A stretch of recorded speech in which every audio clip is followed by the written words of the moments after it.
Satélite Azul. Grupo en órbita. Bienvenidos y bienvenidas al USAT, este ciclo de entrevistas producido por Satélite Azul y Grupo en órbita, donde nos damos el espacio para poder entrevistar a ciertas personas de gran relevancia para el pensamiento nacional, sus trayectorias, sus obras, su historia. En este caso nos encontramos con Mara Espasande, que es licenciada y profesora en Historia por la Universidad Nacional de Luján, especializada en Pensamiento Nacional y Latinoamericano del siglo XX por la Universidad Nacional de Lanús, e integra la coordinación del Foro de Pensamiento Nacional Latinoamericano.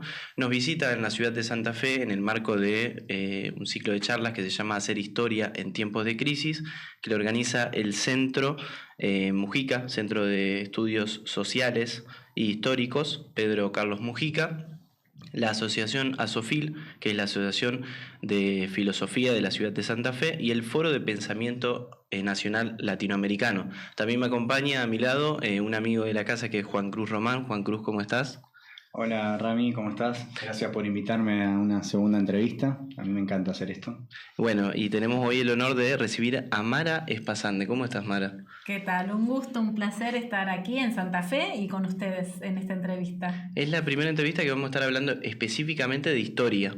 Ah, muy bien, qué responsabilidad. Para más o menos abrir el de ¿qué significa pensar hoy la historia? Bueno, ¿qué significa pensar, ¿no? y hacer la historia en tiempos de crisis, como hablábamos en la charla de hace un ratito? Creo que estamos en un momento donde la historia es más necesaria que nunca, pero a su vez la dificultad para escribir, pensar y enseñar la historia es cada vez mayor. Cuando yo empecé a estudiar historia, no sabía que me iba a dedicar a la investigación, quería trabajar y ser docente, y veía la historia como una herramienta de transformación, ¿no? de tomar conciencia de los procesos de lucha de nuestros pueblos, y creía que trabajar el pasado con los y las adolescentes era la manera, ¿no? de poder colaborar a un proceso de cambio. Y hoy, como lo que uno puede encontrar es que este diálogo entre generaciones, ¿no?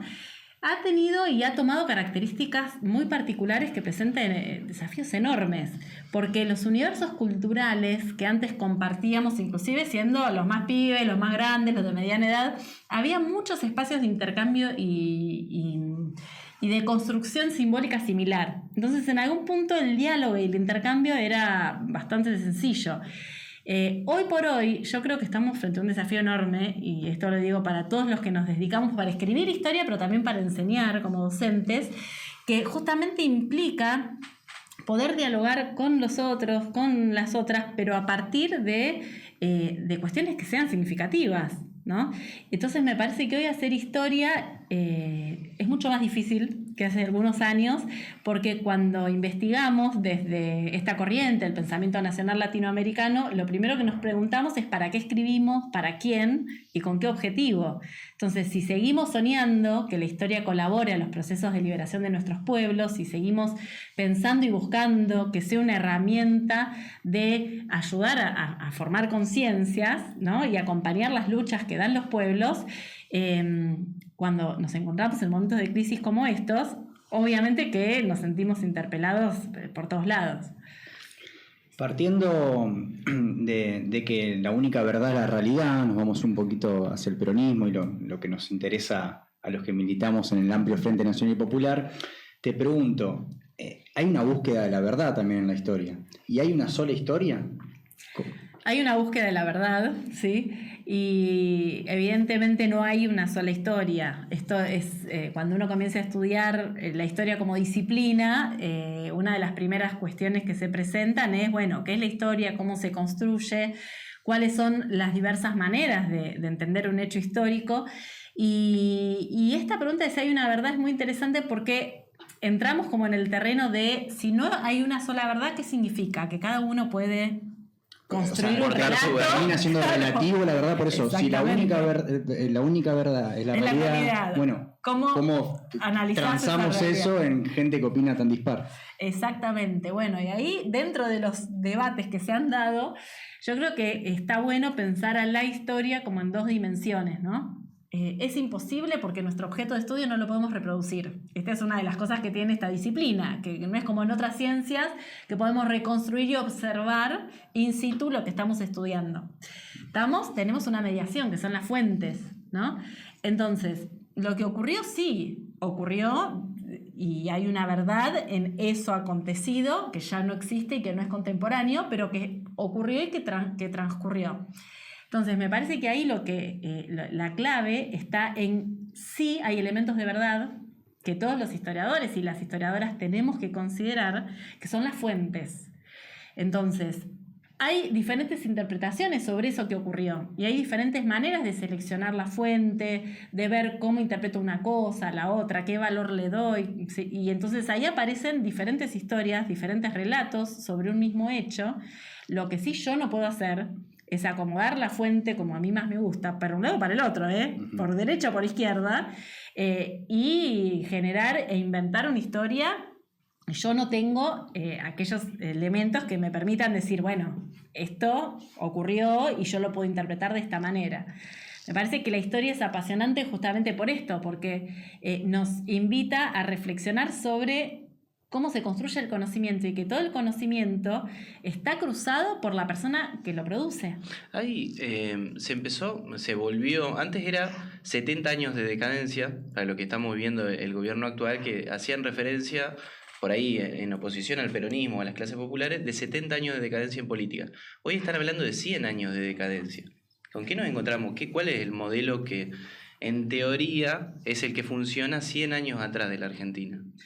Y si vamos 100 años atrás, imagínense que estamos hablando de la ley Sáenz Peña, ¿no? O sea, si tenemos que ir a 1920, 24, 22, 16, digo, a principio de los años 20, estamos hablando del país donde recién se había consolidado la democracia.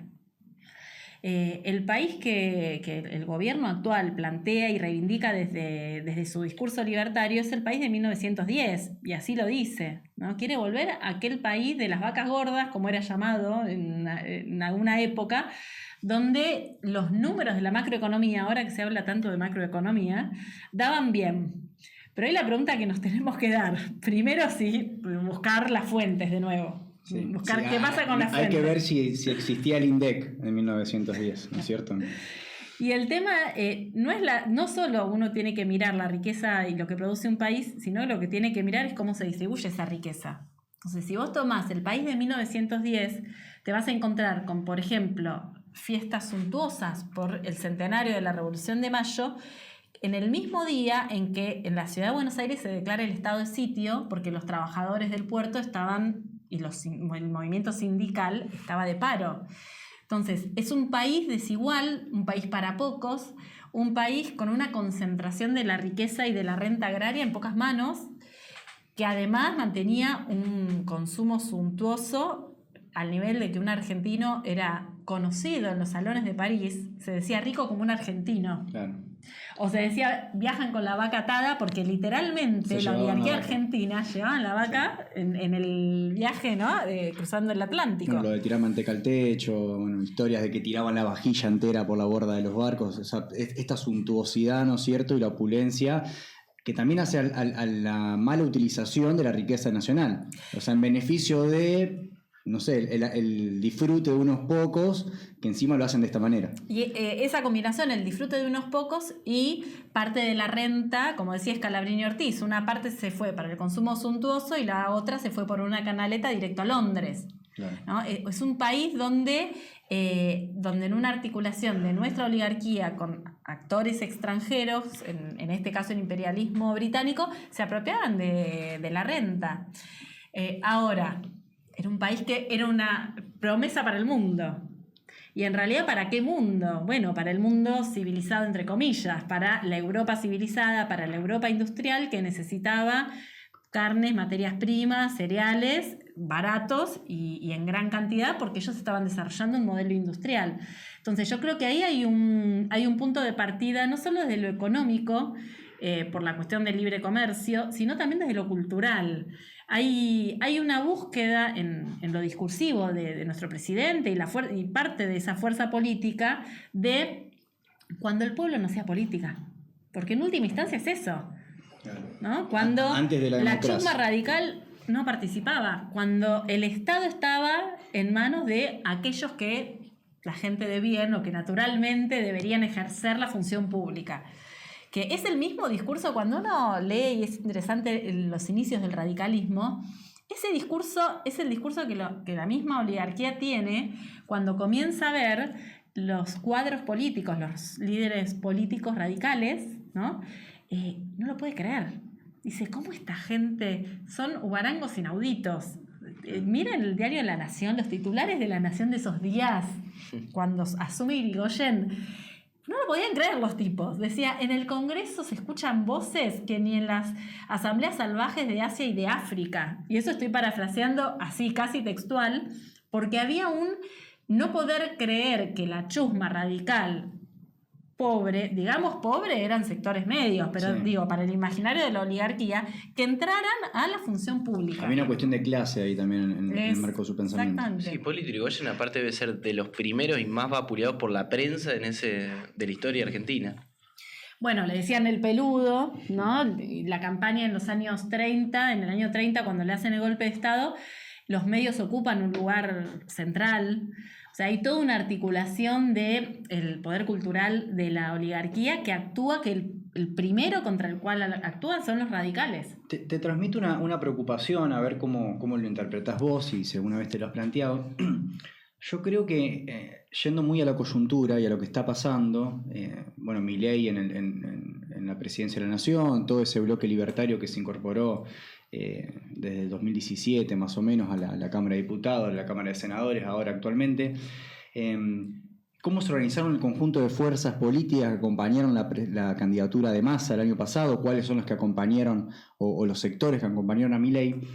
A mí me hace pensar, porque hoy nosotros también decimos que los libertarios, ¿cómo puede ser que estén en la Cámara de Diputados? Mirá la burrada que estamos teniendo con terraplanistas y un montón de...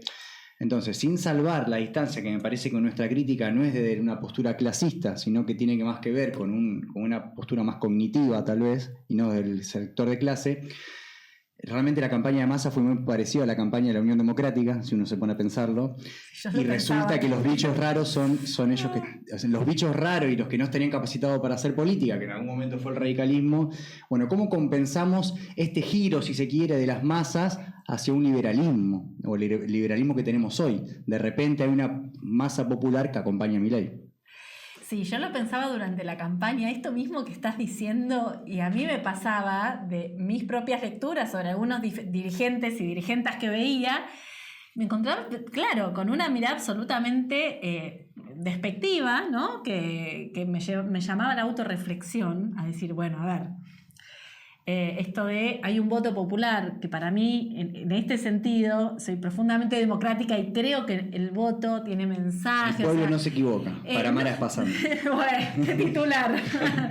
Mirá, hay un pensador nacional, Ernesto Palacios, que fue justamente quien le presentó a Manuel Ugarte a Perón, vinculado a Forja.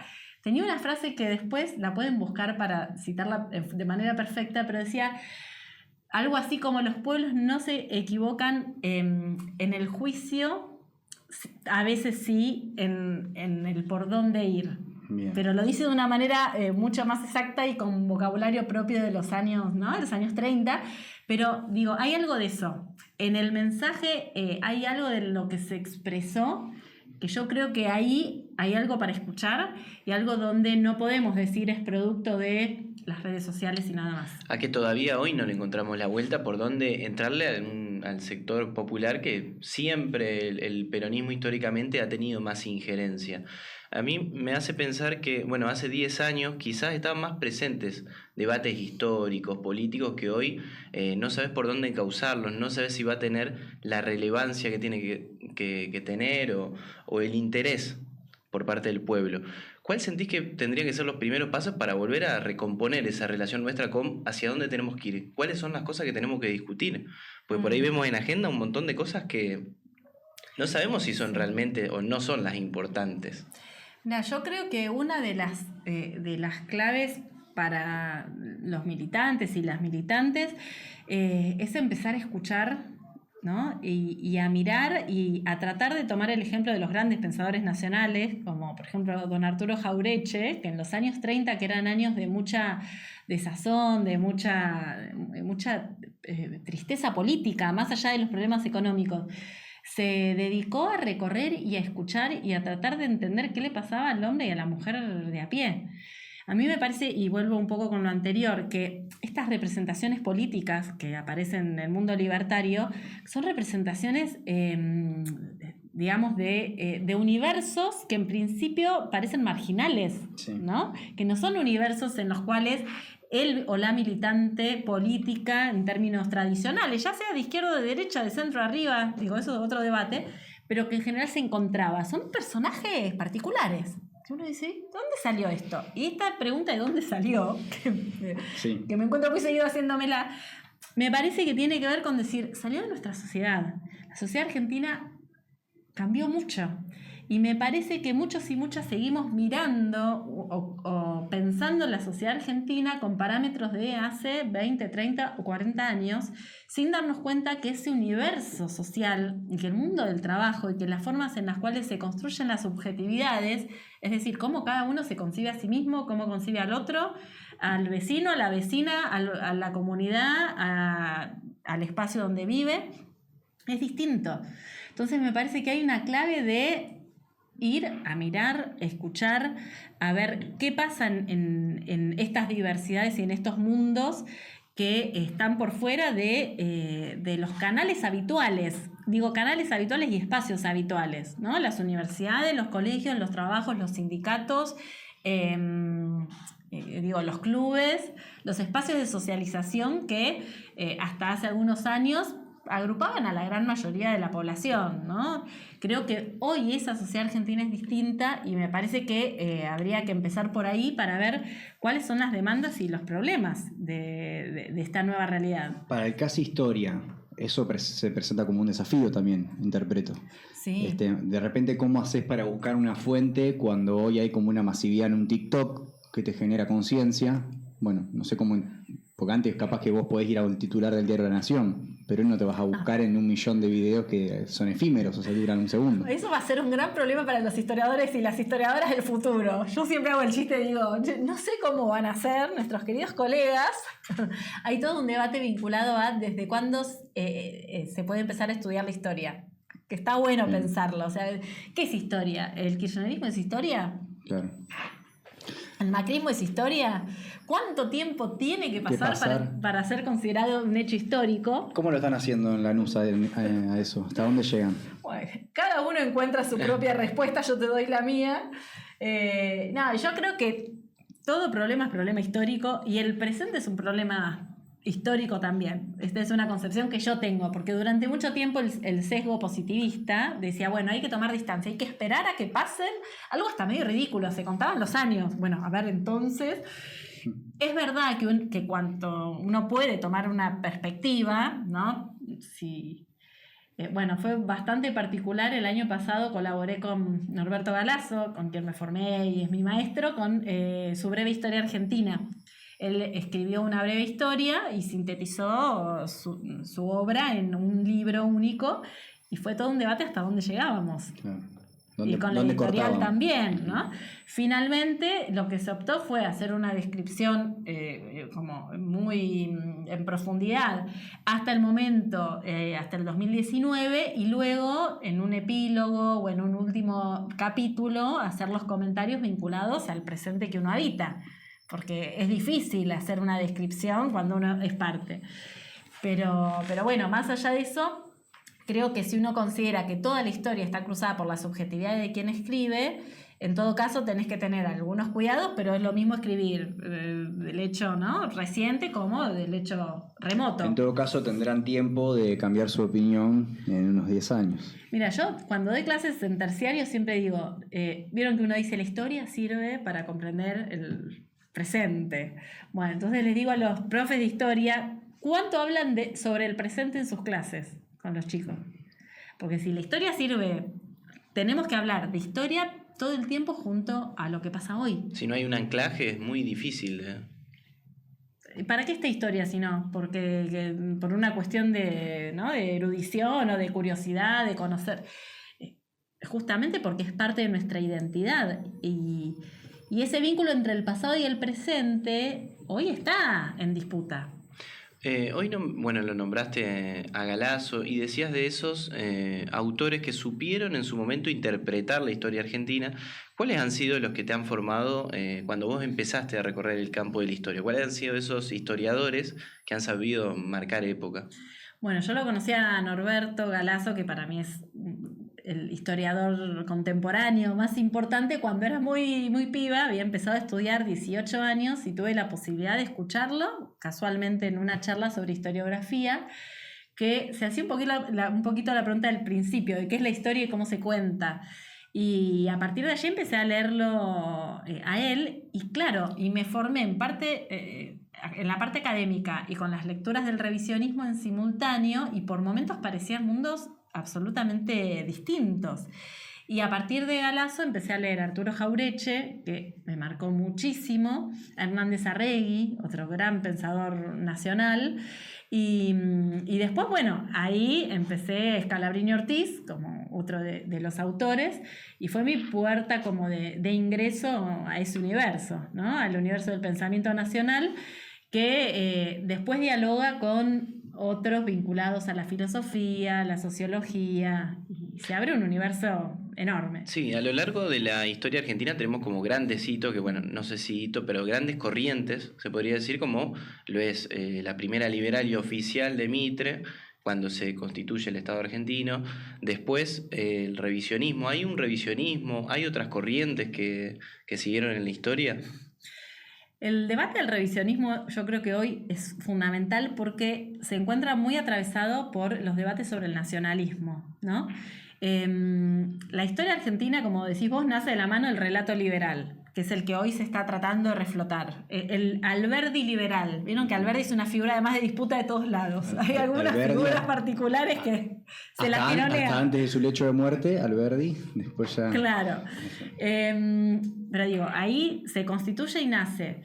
A partir de 1930 hay una revisión crítica porque el liberalismo en todo el mundo había entrado en crisis, y desde el contexto de la revolución, mal llamada revolución, ¿no?, del año 30, fue el golpe de Estado de Uriburu, y de esta mirada corporativa de la sociedad se constituye el primer revisionismo, que es un revisionismo conservador. Irasusta, Ibarguren, y de toda esa primera corriente, que eran autores nacionalistas, que planteaban el problema de la dependencia, hacían una crítica al Imperio Británico, pero que iban a la historia a buscar las figuras del orden. Entonces, veían a Rosas, por ejemplo, no como un caudillo bárbaro como hacía Mitre, sino como el restaurador de las leyes y quien podía conservar el orden y los principios católicos. Después hay un revisionismo popular vinculado a Forja, a los hombres irigoyenistas, a Jauretche, Scalabrini Ortiz, un revisionismo peronista, ¿no?, de los años 40, 50, José María Rosa y Fermín Chávez son tal vez los dos más destacados, que hicieron aportes fundamentales para estudiar la historia del siglo XIX, de los caudillos, de la Guerra del Paraguay. Y por último aparece el llamado revisionismo federal provinciano, también llamado de izquierda nacional, que viene de la mano con Abelardo Ramos, Hernández Arregui también, luego Norberto Galasso, esa tradición que mira en los caudillos del interior las claves de lectura para entender lo que fue la formación de la Argentina liberal, ¿no? Entonces, bueno, los revisionismos son muchos y tienen que ver con, yo creo que ahí hay que mirar cómo se combinan tres cosas. Por un lado, el posicionamiento con los poderes de afuera, ¿no? ¿Cómo me posiciono yo frente a esta idea de nación o colonia? Por el otro lado, ¿qué lugar le doy a los sectores populares? ¿Sí? Los saco de la historia, los pongo en la historia. Y por el otro lado, ¿qué lectura hago de Buenos Aires y de las provincias? Entonces, si vos combinás esas tres cosas, vas a tener un nacionalismo que puede ser porteño-céntrico y elitista, nacionalismo conservador. Puedes tener un nacionalismo popular, pero que reivindica la figura de Rosa fuertemente, o en un nacionalismo popular que incorpora las miradas federales y los proyectos de las provincias. O sea, tendría que ver con, primero, analizar en clave geopolítica qué rol ocupamos como nación y después qué rol tiene el pueblo. Exactamente. Porque hay cierto nacionalismo hoy, pero no se sabe cuál es su rol con el pueblo, más allá de que se levante la bandera argentina, que se hable de cierta dependencia por arriba. Bueno, los nacionalismos, esto es un debate a nivel global, porque se está hablando mucho de una nueva forma de clasificar a los movimientos políticos globalistas o nacionalistas. Y yo me acuerdo tanto de Jauretche, donde Jauretche decía, bueno, hay que tener cuidado con las categorías. Decía que los intelectuales no sean papanatas, que piensen bien antes de hablar, porque, por ejemplo, la mirada estatista o una economía dirigista, o sea, una economía que está intervenida totalmente, per se, no es algo que puede hacerse a favor del pueblo. Si vos mirás los años 30, 1930, 31, era una economía dirigista. No había libre mercado. Y sin embargo, ¿el pueblo dónde estaba? Sí. Estaba muerto de hambre. Entonces, volviendo a esto del nacionalismo, yo creo que para pensar qué implica ser nacionalista hay que mirar un elemento central, que es la cuestión de la soberanía. ¿Qué pasa con la soberanía? ¿Cómo te parás vos frente a los poderes externos? Ya sea de otro estado, como Inglaterra, que nos tiene invadido y todavía mantiene el control sobre 1/3 del territorio, si pensamos en plataforma marítima también, ya sean empresas y corporaciones, o ya sean estados de cualquier lado del mundo, ¿no? O sea, no solo el imperialismo sajón, sino otras potencias de otras latitudes de este globo que están construyendo sus propios espacios de poder. ¿Cómo te paras frente a eso? Implica cuán nacionalista sos. ¿Qué haces con tus recursos naturales? No, cuánto citás a la bandera o a las Fuerzas Armadas o al amor a la patria y a la religión católica que forma parte de nuestra nación. De repente parece muy nacionalista aquel que decide expulsar a los bolivianos que vienen a estudiar a la Argentina, y es una posición ultraconservadora, pero no se interpela ni se hace la pregunta de qué pasa, por ejemplo, con el conflicto de Malvinas. Y es la misma persona. Yo te quiero hacer una pregunta que va un poco a título personal, no sé si van a hacer el recorte después o no. Abelardo Ramos, lo poco que he leído de él, recupera la figura del general Roca. Sí. Y me parece un tema controvertido. Bueno, él le da el beneficio de haber federalizado la ciudad de Buenos Aires, que plantea como eje entre el conflicto entre las provincias, ¿no es cierto?, y la ciudad-puerto. ¿Cuál es tu posición frente al general Roca? No lo corten, por favor. Después si lo voy a explicar, no lo corten. Bueno, sí, que es un poco extenso, pero lo vamos a tratar de sintetizar. Una vez, en los años 2000, ¿no?, en la época del kirchnerismo, yo acompañaba mucho a Galazo a dar charlas y muchas veces nos mandaba a nosotros, a mí y a otros compañeros que nos formamos con él a charlar. Y una vez viene Norberto todo triste y dice, ya no puedo más. Le digo, Norberto, ¿qué le pasa? Yo no puedo. Me pidieron que hable de Roca, pero no tengo más ganas de pelear con Osvaldo, por Osvaldo ayer. Dice, y hablar de la campaña del desierto en este momento es tan difícil, decía Norberto. ¿Por qué? La Izquierda Nacional, Norberto Galazo, formado con Abelardo Ramos, continuó muchísimo la interpretación de Terzaga, que es un gran historiador cordobés, que realizó un análisis de la naturaleza política del roquismo que va en contramano a la lectura que de manera, para mí, simplificada, porque adhiero a esa corriente, se suele hacer. Y cuando yo empecé a estudiar este tema, Norberto una vez me mandó una tarea que me mandó a investigar quiénes integraron el gabinete de Roca. Ajá. Hacer un listadito y bueno, hacer una biografía de cada uno, sistemáticamente armando el mapita de los gabinetes, que siempre hay que mirarlos para ver de dónde viene una fuerza política. ¿Y qué me di cuenta? Que gran parte del gabinete del primer Roca, porque también hay que diferenciar, el del 80. El del 80 venían del viejo federalismo y de las luchas montoneras. Roca reconstruye la fuerza ¿no? Hacia 1879, la fuerza de mucho de lo que había quedado de las viejas montoneras federales, del Chacho Peñalosa, de Felipe Varela, de todas las luchas de las provincias, y confronta con Mitre. Y eso es algo que en la historia, ¿sí? La progresista, la liberal, de izquierda a derecha, arriba, no se hace hincapié. 1880 se produce en las últimas batallas de la guerra civil, donde hay miles de muertos en Buenos Aires, y Mitre se subleva contra Roca porque no quiere dejar la renta de la aduana. Ahora, la generación del 80 es heterogénea, pero tiene muchos elementos interesantes para pensar, para mirar. Los tipos estaban pensando en un proyecto de país. Ahora, ¿estoy diciendo que con eso la estoy justificando o diciendo que la campaña al desierto y no hubo muertos? No, hubo matanzas, se produjo un genocidio y ahí hay muchísimas cosas para discutir, y además de eso, la distribución de tierras de esa campaña generó el origen de nuestra oligarquía. O sea, hay un montón de temas ahí. Pero el roquismo como proyecto político, si uno analiza todo esto que comentábamos y lee la obra de Terzaga, tiene cosas que no se pueden simplificar como Roca mató y es lo mismo Roca que Quintana. Claro. O sea, Roca fue la oligarquía desde el primer día. No. Te hago otra pregunta entonces, que nos ha quedado de otros programas también. ¿Tenés una línea histórica pasando por figuras importantes? Si querés, pongamos como inicio 1810 hasta lo más actual que se pueda. ¿Tenés alguna línea histórica que me siento representada con estos dirigentes? ¿Viste? Siempre se dice, Juana Zurduy. Claro, San Martín, Rosa, Irigoyen. Está el cuadro ese. Bueno, ¿cuál sería la de Mara Espasandra? Y mi formación de la izquierda nacional se observa. Mariano Moreno, Manuel Belgrano, Felipe Varela. Tengo que continuar con Manuel Ugarte, Irigoyen, Perón, Evita, sin lugar a dudas. Y seguimos. Jaureche, Scalabrini, bueno, y después ya Norberto Galazo.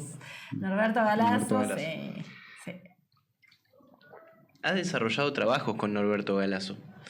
Sí, yo les contaba que lo conocí cuando era estaba arrancando, y Norberto es una persona excepcional. Nos invitó apenas, hacía 2-3 años que asistíamos a las reuniones y nos estábamos formando, armó un grupo y comenzó a trabajar en una obra llamada Los Malditos, hombres y mujeres excluidos de la historia oficial de los argentinos, donde cada uno de nosotros agarrábamos e investigábamos biografías de personalidades poco conocidas, ¿no? Y ocultas en la historia oficial. Y en el año 2005 publiqué con él la primera vez estas pequeñas biografías, ¿no? Y estos relatos. ¿Ahí que podíamos encontrar? ¿Dorrego, Remedio del Valle? ¿Qué figuras aparecían? María Remedio del Valle, mira, de todo tipo. En ese momento yo, por ejemplo, trabajé los curas villeros, Ramondetti, Ricciardelli, también obispos, Podestá, Carlos Mujica, que no fue silenciado en el sentido en que su nombre se conoce, pero sí que demanda ser reivindicado, ¿no?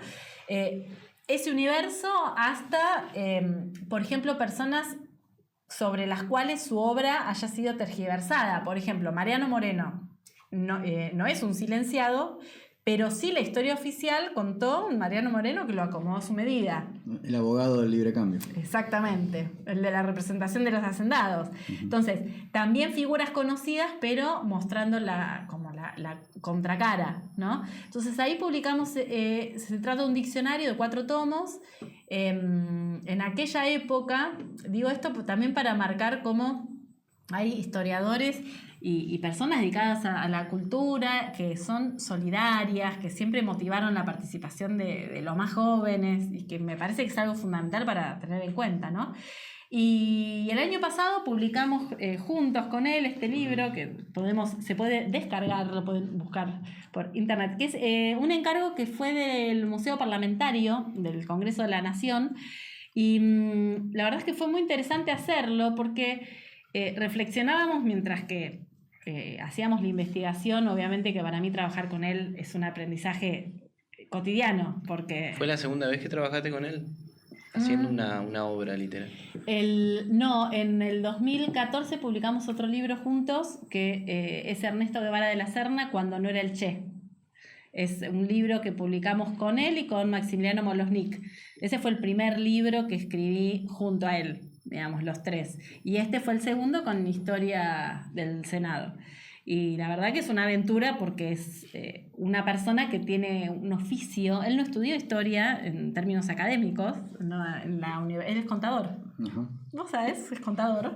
Y se formó en forma autodidacta, pero tiene oficio y cuando comienza a investigar, lo que tiene es que observa por dónde tirar. ¿Viste cuando te das cuenta que hay algo ahí? Bueno, el Norberto es así, va y dice, che, esta carta no me cierra, fíjate qué pasó acá, busca tal cosa. ¿Qué era alguna de las cosas que había algo ahí del Senado, por ejemplo? ¿Cuáles fueron las cosas que fueron apareciendo interesantes de la historia argentina? Bueno, con respecto al Senado, la etapa de Irigoyen fue apasionante estudiarla, porque en un momento nos encontramos con una caricatura, ¿no? Un dibujo sobre uno de los senadores, que dijimos, ¿esto quién lo hizo? ¿No? Dijimos, bueno, y Norberto me pidió, anda a averiguar de dónde salió esto. Bueno, resulta que el taquígrafo, la persona que era contratada para escribir, se convirtió en un historietista. Y el tipo escribió un diario sobre el Senado que yo he vivido, se llama, que son 2 tomos así, donde cuenta cada uno de los debates importantes de la historia. La ley Sáenz Peña es una locura, como te cuenta con caricaturas de todos los personajes. O sea, te cuenta qué escuchó, y aparte se la pasaba un laburante, un trabajador del Congreso, se la pasaba en el Congreso escuchando los quilombos que había, y aparte te cuenta infidencias.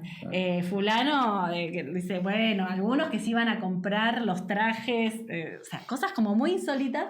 Y eso fue por Norberto, que dijo, esto acá, ¿viste? Este dibujo no es casualidad que haya aparecido así. ¿Qué puntería? Bueno. Era impresionante, impresionante.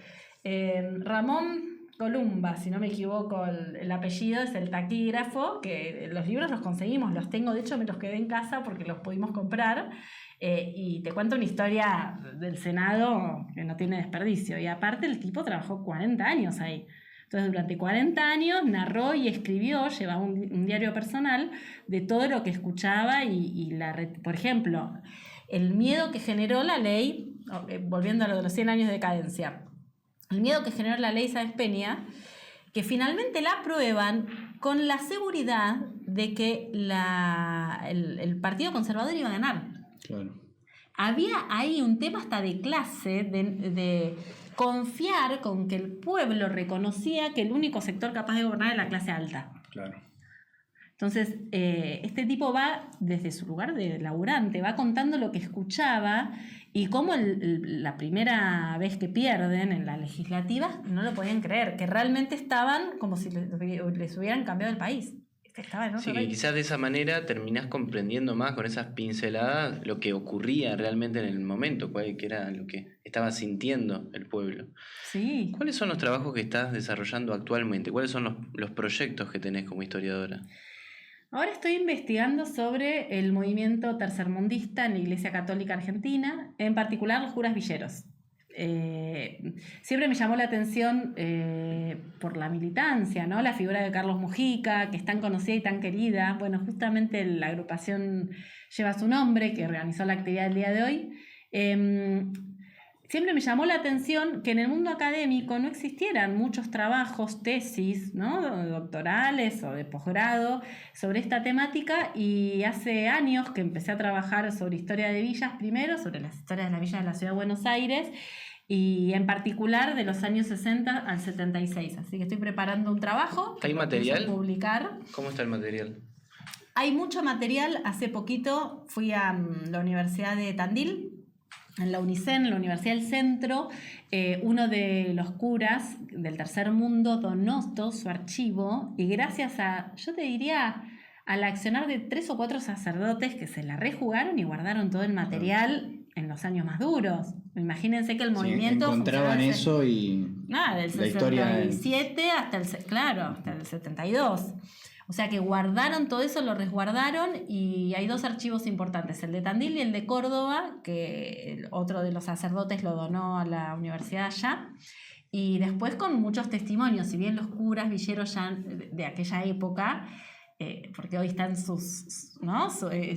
quienes recogen su bandera, sí, pero aquellos ya ninguno está vivo. El último que murió fue Héctor Botán, que murió hace pocos años, pero sí muchos militantes y dirigentes y compañeros y compañeras villeras que cuentan los relatos. O sea, hay una parte de historia oral que estoy trabajando, y después con los archivos. Y les digo que leer los debates de los años 60, 70... me está haciendo pensar mucho también sobre nuestro presente y nuestros debates dentro del campo político. Es muy rico, así que espero el año que viene, por ahí los vuelvo a visitar con el libro. Yo te hago mi última pregunta, después no sé, Rami es el encargado más de cerrar. Si hay alguien que quiere empezar a leer historia, ¿qué le recomendás? ¿Por dónde arranca? Si hay algún título o no, o si hay algún historiador, o si por dónde arrancaría un pibe de 20 años que quiere empezar a leer historia.